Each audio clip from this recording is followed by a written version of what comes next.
What is it, Marianne? I'm curious why you've been eating your meals near me as of late. I'm not much for conversation. I'm always at a loss for words, and I never know how to respond to questions. Well, it's true that there are some who prefer a lively dinner table, but I prefer to eat in peace. With you, my meals are a relaxing experience. In fact, you are the most peaceful dining companion I've ever had. Really? There is a real grace and fluidity to your every movement. I greatly appreciate refined table manners. Observing you all this time, I believe I've realized what is so striking about you. Your beauty comes from the heart. It is an inner beauty. It is not some flamboyant pageantry, a product of external adornment or grooming. When I first noticed it, I thought that it could use some refinement, a little polish. But I was mistaken. You are perfect in your natural state, just as you are. You think I'm beautiful? Just the way I am? Certainly. To add a superficial luster on top of what you already possess would be offensively redundant. No one's ever said anything like that to me before. Alas, I am the only one with eyes.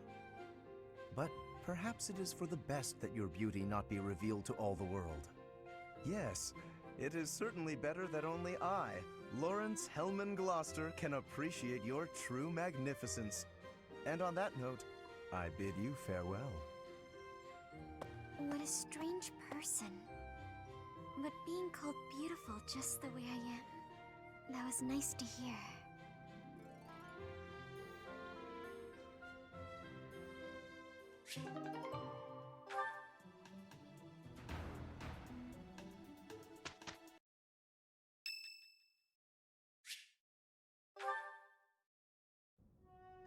Professor?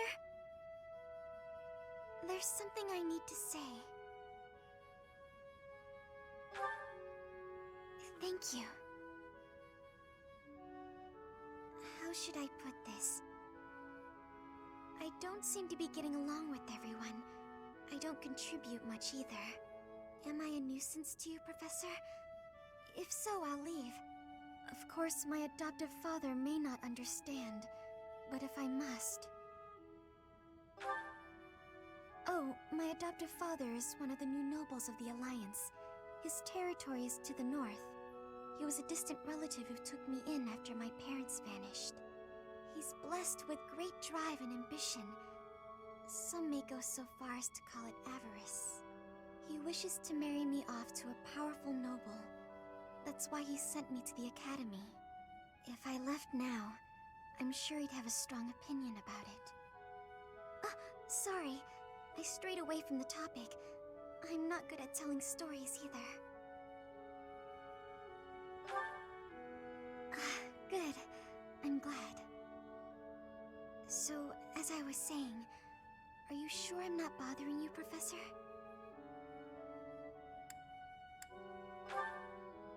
Oh, I'm so grateful to hear you say that. What I'm trying to say is, you should keep your distance. I'm more trouble than I'm worth. You only say that because you don't know the real me. I'm sorry, I have to go.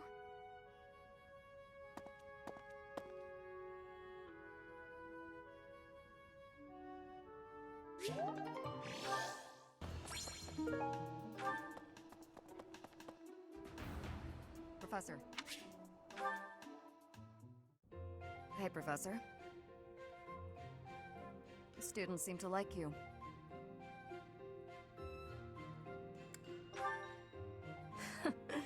And you're not modest about it. I like that.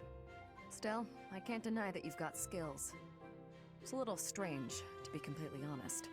I had my doubts, but they were right to make you a professor.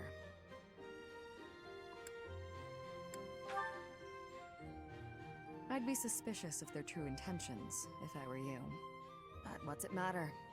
Seems like it turned out just fine for you. I'll admit, it's unbelievable that you used to be a mercenary. I was a merc before coming here, but I can't imagine pulling off your fancy tactician act. I freeze up near royals and nobles. I was. My family had nothing when I was growing up. There were too many mouths to feed, so I left. Joined up with some mercs for the pay. The work suited me, but I never liked having to bow and scrape to our noble employers. And that's what I like about being a knight. I get to punch all the nobles I want. I'm joking. But the knights do make a good business partner. I don't believe in the Church of Saros. It makes me a bit of an anomaly among the knights. Rhea took me in, so I became a knight to repay my debt to her. I may be a knight, but it still feels like I'm doing the same things I did as a merc.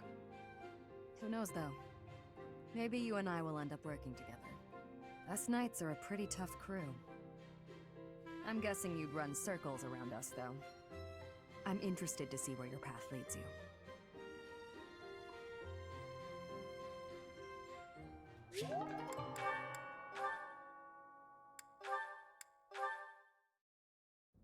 Claude, are you aware of the most recent conflict within the Alliance? Hello to you too, Lawrence. And you'll have to be more specific. The Alliance is always bickering over one thing or another. Margrave Edmund is raising objections over the assignment of his troops to the eastern defenses. If you please one noble, another will only gripe. No matter what happens, there will always be conflict.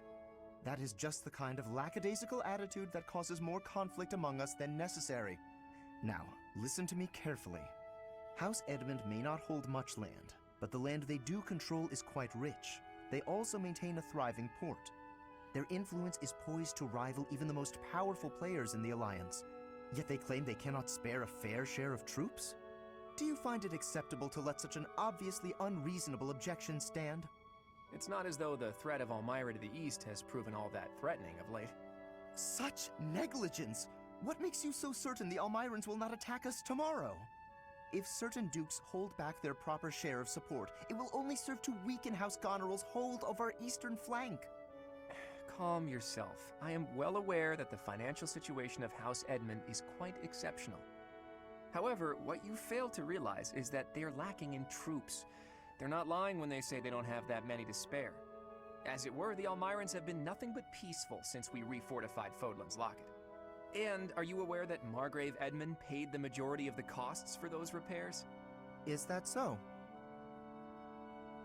In fact, it's largely thanks to the skilled craftsmen he assembled that the fortress is now so impregnable.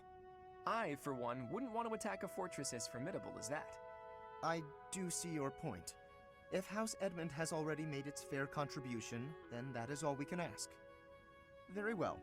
I withdraw my objection. But even the sturdiest fortress needs soldiers to defend it. If we continue to squabble amongst ourselves, it will eventually fall. Well, and here I thought he only cared about status. Still, if someone like him really came to lead the Alliance, it would not bode well for Elmira.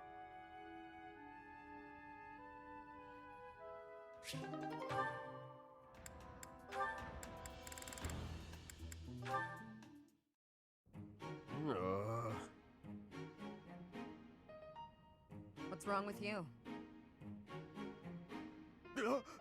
Shamir? How long have you been there? Too long. You're blocking my way. Wait, there's something I wanted to ask you. Ask? Just make it quick. Well, you see, whenever I go into battle, the enemy seems to find me right away. I'm an easy target. But I want to be able to move around the battlefield without being noticed, like you do. So what do you think? Would it be possible? Do you think you're being noticed because of your size? Of course! I'm pretty hard to miss, you know. I thought that was obvious. Wrong. It's not your size, it's your presence. It's strong, almost unbearably so. My presence? Is that something I can change?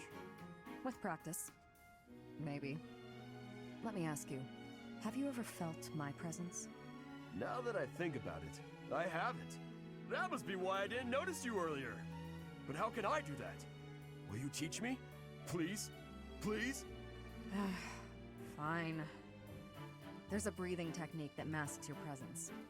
When you breathe, are you continuously inhaling then exhaling? Well, of course. That's the best way I know how. I'd explode if I only breathed in. Right. To minimize your presence, breathe in, then out again. In through the nose, then gently out through the mouth, twice. In, out, out. That's it? I could definitely do that.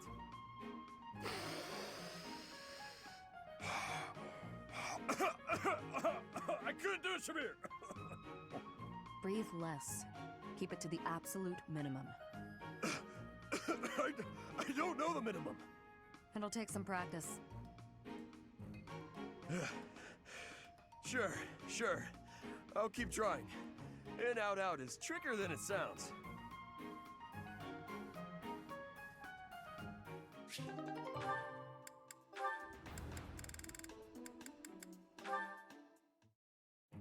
Whew.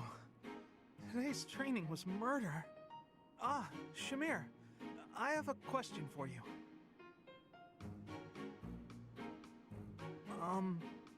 Shamir? Oh, I suppose she's meditating or something. Never mind then, I guess. Where are you going? Ah! Shamir! Don't you have a question? No, it's not important. I'm finished meditating. Speak. No, it's not. You're probably tired anyway. Always be willing to speak and ask questions. Understood? Yes, understood.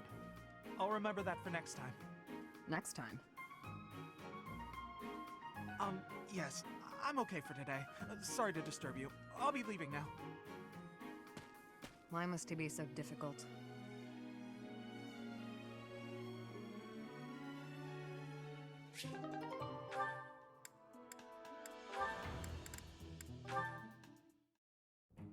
Marianne, do you mind if I ask you about something? Yes? It's about animal behavior. Among us all, you surely know the most about animals. I've read that in outdoor battles, wild animals can sometimes cause unexpected confusion. What do you think would be the best strategy to... are you listening, Marianne? I was listening. I just don't think I can really... For crying out loud! Why do you always have to admit defeat before even giving yourself a chance? My advice would probably just put everyone in danger. You'd be better off without me. This is beyond ridiculous. You're impossible.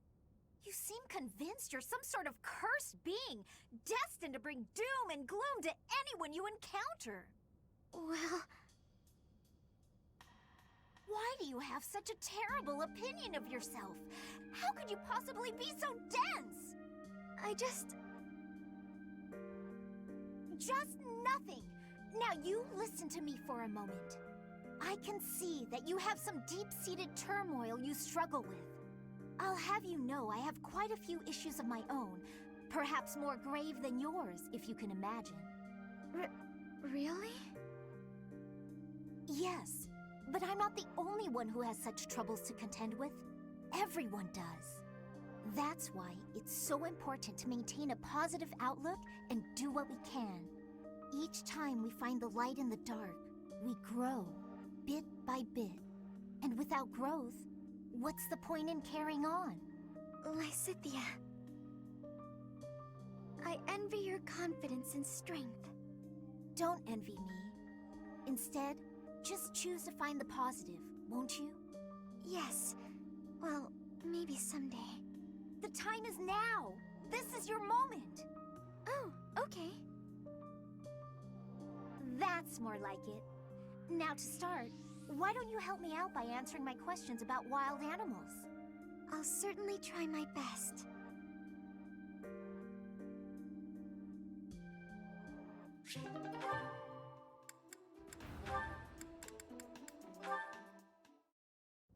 Ah, found you! Hello, Lysithia. Hilda? What's that box you're holding? It's making me nervous for some reason. Your big sister Hilda's here, and she's going to make you look all grown up. I don't recall ever asking you to. That's right, I knew exactly what you needed. You didn't have to ask. Now take a seat. With makeup, you can't just pick your favorite colors. You must choose colors that suit you and the occasion. If you'll be up close and personal, if you're going to a ball, for example, you want to keep it subtle. On the other hand, if you're going to be on stage, the colors should be overt. I've never used makeup before. It sounds complicated. Let's put up your hair to show off your neck. But we'll leave a few strands hanging to make you look more vulnerable. Why would I want to appear vulnerable? I don't want to be attacked. This is for wooing, not warring. When you're older, you might understand the importance of looking a little vulnerable. Ugh, you're treating me like a child. But I guess it's mostly harmless. Now, when you're standing, put your non-dominant foot a step back. It looks more elegant. When sitting, don't lean back, but don't slouch either. And ensure at all times you are gracefully extending your fingers. Gracefully extending? Ugh.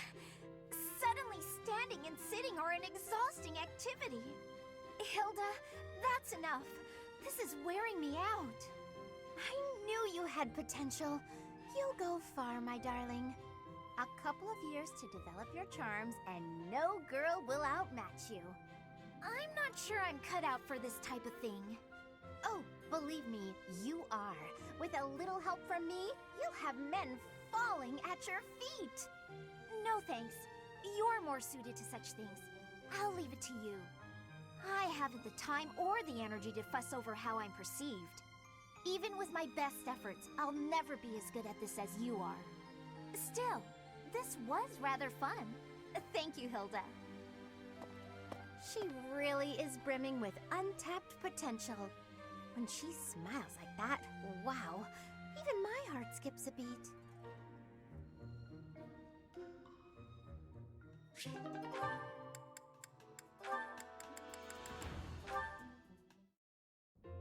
Hey, Hilda.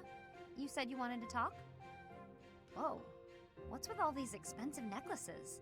Why do you have them all laid out like that? Pretty, right? I'll let you choose whichever you like. Huh? Why would you do that? Just choose. I want you to have one. I'm not gonna accept a gift like that without a reason. Even with a reason, I'd probably decline. Look how gorgeous they are, though. Wearing beautiful things gives you energy. Maybe for you. Yes, for me. Why would it be any different for you? Because to me, those are just fancy decorations. Take this one, for example. How did you come by it? This was the first necklace I picked out for myself. It doesn't suit my style nowadays, so I don't often wear it. That's the kind of thing I'm talking about. The sentimental value of each one. These necklaces are nice and all, but I don't have any special feelings or memories about any of them. But this charm, it's packed with things I don't want to forget. Captain Gerald's teachings and a lot of memories, too. Even if to you, it's just a dirty hunk of wood. I do understand. But still, you're not going to be very popular with the boys if you keep wearing that dirty old thing. Like I care about that. You can drop the whole stony-faced act. Come on, I'm offering to help you here. I could even make a charm for you as a gift, if you're really hung up on sentimental value. Make a charm for me? You do that? Sure, why not? I don't want you to be alone your whole life. Besides, this happens to be a talent of mine. It'll be really, really cute, so you'd better wear it. Sure. I can't just accept a gift for nothing, though.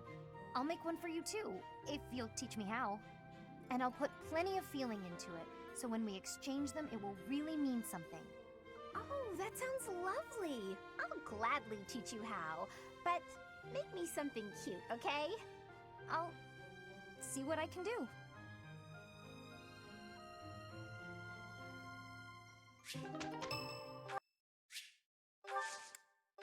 Thank you so much.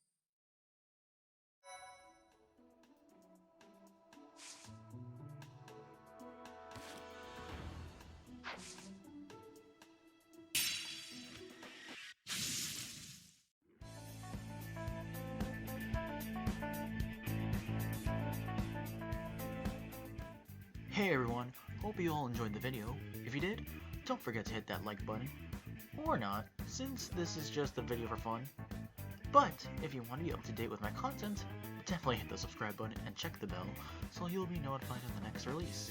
Also, check out my Twitter in the description. That's where I'll be posting any updates on the channel. And yeah, that's all for now. See you all in the next video. Bye. Be gone.